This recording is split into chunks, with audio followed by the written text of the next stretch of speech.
Assalamualaikum warahmatullahi wabarakatuh. Waalaikumsalam warahmatullahi wabarakatuh. Yang saya hormati Ibu Dr. Pujiati MPD selaku pembahas 2. Yang saya hormati Ibu Dr. Erlina Rufaidah MSI selaku pembahas 1. Yang saya hormati Bapak Dr. Pardito MPD selaku pembimbing 2. Saya hormati Bapak Profesor Dr. Sujarwo MS selaku pembimbing 1. Rini dan Wanti mengenai efektivitas model pembelajaran quantum learning dan model pembelajaran SSCS dalam meningkatkan kemampuan berpikir tingkat tinggi dengan penugasan portofolio dan penugasan proyek siswa kelas 10 SMA Negeri 7 Bandar Lampung. Kepada Saudari Rini dan Wanti untuk mempresentasikan seminar hasilnya, dipersilahkan. Terima kasih saudari moderator. Baiklah, saya akan mempresentasikan hasil penelitian saya yang berjudul efektivitas model pembelajaran quantum learning dan model pembelajaran SSCS dalam meningkatkan kemampuan berpikir tingkat tinggi dengan penugasan portofolio dan penugasan proyek siswa kelas 10 SMA Negeri 7 Bandar Lampung. Rini dan Wanti NPM 1623031030. Latar belakang kurikulum 2013 bertujuan menyelaraskan SKL, KIKD, silabus, buku teks pelajaran, pembelajaran, dan penilaian hasil belajar harus laras dari aspek kompetensi, lingkup materi, nilai-nilai karakter, dan keterampilan abad 21. Standar kompetensi lulusan itu adalah kriteria mengenai kualifikasi kemampuan lulusan yang mencakup sikap, pengetahuan, dan keterampilan, di mana setiap rumusan kompetensi dasar terdapat unsur kemampuan berpikir yang dinyatakan dalam kata kerja dan materi. Kemampuan berpikir tersebut merupakan kemampuan berpikir tingkat rendah dan kemampuan berpikir tingkat tinggi atau FOS. Identifikasi masalah. Pada penelitian ini ada 8 identifikasi masalah. Yang pertama adalah kemampuan berpikir tingkat tinggi kurang diperhatikan khususnya dalam proses pembelajaran mata pelajaran ekonomi. Yang kedua, model pembelajaran yang digunakan belum berorientasi untuk mencapai kemampuan berpikir tingkat tinggi. Yang ketiga, untuk memahami pelajaran ekonomi diperlukan kemampuan berpikir tingkat tinggi yang memerlukan tahapan taksonomi Bloom. Yang keempat, ketidakmampuan guru dalam mengembangkan perangkat tes yang mendukung kemampuan siswa untuk berpikir tingkat tinggi masih sangat rendah atau minim. Yang kelima, mata pelajaran ekonomi merupakan mata pelajaran yang sulit sehingga kurang menyenangkan bagi siswa. Yang keenam, minat siswa dalam meningkatkan kemampuan berpikir tingkat tinggi masih rendah di SMA Negeri 7 Bandar Lampung, khususnya di kelas 10. Yang ketujuh, penugasan portofolio dan penugasan proyek yang selama ini belum mengarah kepada kemampuan berpikir tingkat tinggi. Yang kedelapan, siswa belum mampu bekerja sama dengan baik antar teman dalam proses pembelajaran. Rumusan masalah. Ada 7 rumusan masalah. Yang pertama, apakah terdapat perbedaan yang signifikan antara kemampuan berpikir tingkat tinggi yang pembelajarannya menggunakan model pembelajaran quantum learning dan model pembelajaran SSCS pada mata pelajaran ekonomi. Yang kedua, apakah terdapat perbedaan yang signifikan kemampuan berpikir tingkat tinggi yang diberikan penugasan bentuk portofolio dan penugasan bentuk proyek pada mata pelajaran ekonomi. Yang ketiga, apakah ada interaksi antara model pembelajaran dengan penugasan siswa bentuk portofolio dan penugasan bentuk proyek pada mata pelajaran ekonomi.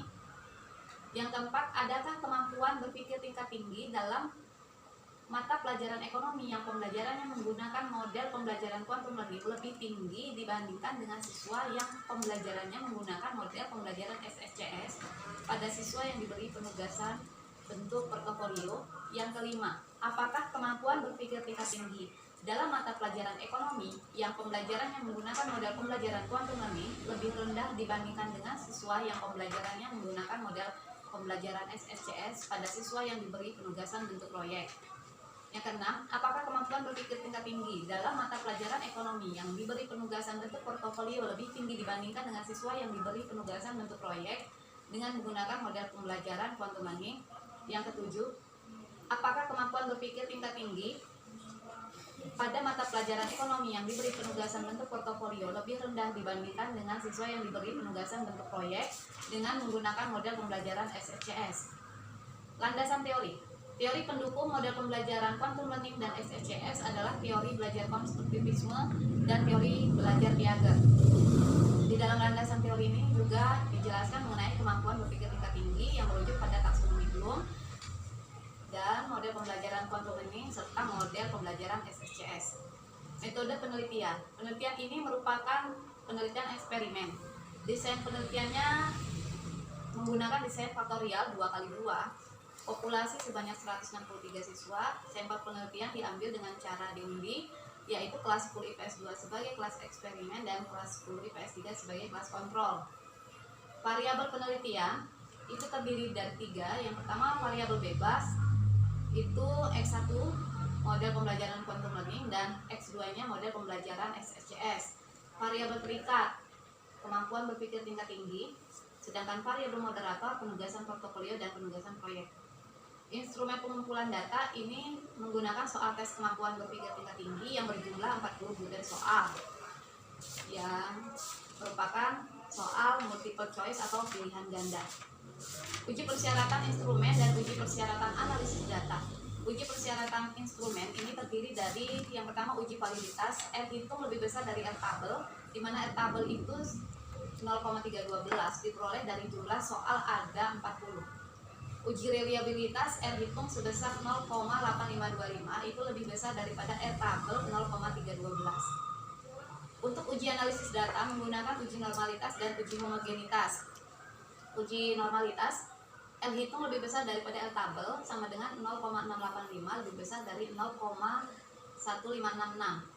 Sementara untuk uji homogenitas R hitung lebih kecil sama dengan R tabel sama dengan 3,066 lebih kecil sama dengan 4,16. Untuk uji analisis data, semua data itu dikatakan normal dan semua data pun dikatakan homogen. Teknik analisis data ini menggunakan uji gen ternormalisasi, tes 2 sampel, uji pengaruh atau effect size, analisis varians pelajaran, dan uji interaksi. Pembahasan.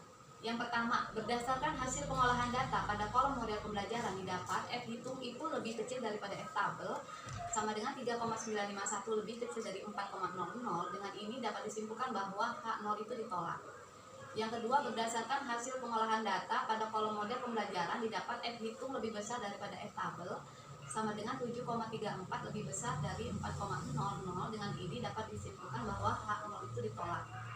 Yang ketiga, berdasarkan hasil pengolahan data pada kolom model pembelajaran didapat F hitung lebih besar daripada F tabel sama dengan 20,40 lebih besar dari 4,00. Dengan ini dapat disimpulkan bahwa HA itu diterima. Untuk pengujian hipotesis 1, 2, dan 3 menghasilkan bahwa semua data untuk hipotesis 1 ini ada perbedaan antara model pembelajaran quantum learning dengan model pembelajaran SSCS dalam meningkatkan kemampuan berpikir tingkat tinggi. Yang kedua, ini ada perbedaan untuk penugasan proyek dan penugasan portofolio dalam dua model tersebut. Yang ketiga, ada interaksi yang tinggi untuk model pembelajaran terhadap kemampuan berpikir tingkat tinggi. Untuk uji yang keempat atau hipotesis yang keempat, berdasarkan hasil pengolahan data dapat T hitung lebih besar daripada T tabel sama dengan 4,48 lebih besar dari 2,042. Dengan ini dapat disimpulkan bahwa HA itu diterima. Yang kelima, berdasarkan hasil pengolahan data didapat T hitung lebih kecil daripada T tabel sama dengan min 3,045 lebih kecil dari 2,042. Dengan ini dapat disimpulkan bahwa HA0 diterima. Yang keenam, berdasarkan hasil pengolahan data didapat T hitung lebih besar daripada T tabel sama dengan 2,285 lebih besar dari 2,042. Dengan ini dapat disimpulkan bahwa HA diterima. Yang ketujuh, berdasarkan hasil pengolahan data didapat T hitung lebih kecil daripada T tabel sama dengan min 5,27 lebih kecil dari 2,042. Dengan ini dapat disimpulkan bahwa H0 diterima. Kesimpulan, yang pertama, ada perbedaan yang signifikan kemampuan berpikir tingkat tinggi yang pembelajarannya menggunakan model pembelajaran quantum learning dan model pembelajaran SPCS pada mata pelajaran ekonomi. Yang kedua, ada perbedaan yang signifikan kemampuan berpikir tingkat tinggi yang diberikan penugasan bentuk portofolio dan penugasan bentuk proyek pada mata pelajaran ekonomi.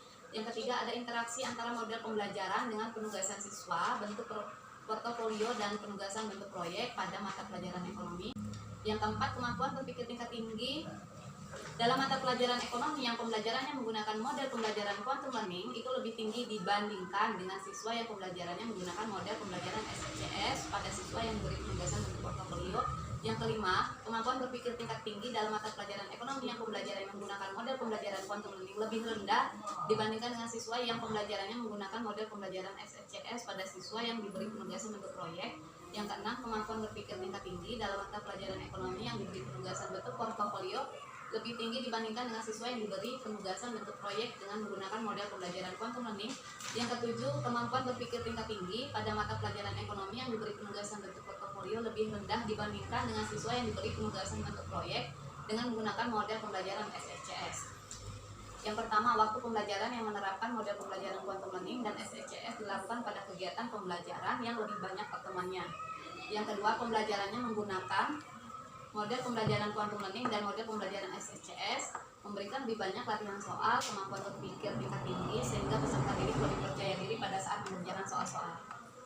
Demikianlah paparan dari saya kembalikan kepada moderator. Baik, terima kasih banyak untuk Saudari Rini dan Nuwati atas presentasi seminar hasilnya. Untuk kemudian kami persilahkan untuk mahasiswa pembahas untuk menyampaikan masukan ataukah pertanyaan-pertanyaan yang berkaitan dengan seminar hasil Saudara Rini. Kepada Saudara Dede dipersilakan. Ya, terima kasih kepada saudara moderator. Sebelumnya selamat kepada Bu Rini. Di sini ada beberapa hal mengenai tesis Bu Rini. Yang pertama itu antara paragraf terlalu lebar dan tabelnya perlu diperbaiki lagi. Terus selanjutnya harus mengikuti panduan penulisan karya ilmiah Unila. Terus yang pengen saya tanyakan kepada Ibu Rini, yang pertama, populasi sebanyak 163 siswa ini terdiri dari beberapa kelas, dan apakah semua kelas IPS atau dicampur dengan kelas IPA? Terus pertanyaan yang kedua, bagaimana cara pengambilan sampel? Selanjutnya saya kembalikan kepada moderator. Baik, demikianlah masukan dan pertanyaan dari Saudara Dede. Kepada pemateri dipersilakan untuk menanggapi. Ya, terima kasih Saudari moderator. Terima kasih Dede.